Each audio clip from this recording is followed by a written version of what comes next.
Her har vi en almindelig vandhane med 22 mm dyse. Tag det medfølgende værktøj. Skru dysen af.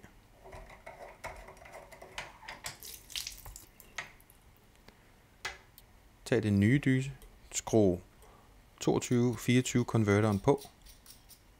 Tag den 4 liters begrænser, det er den gule. Husk pakningen. Og skru på. Nu har du en T-Save sparevandhane, giver 4 liter i minuttet. Det er mere end rigeligt til at vaske hænder.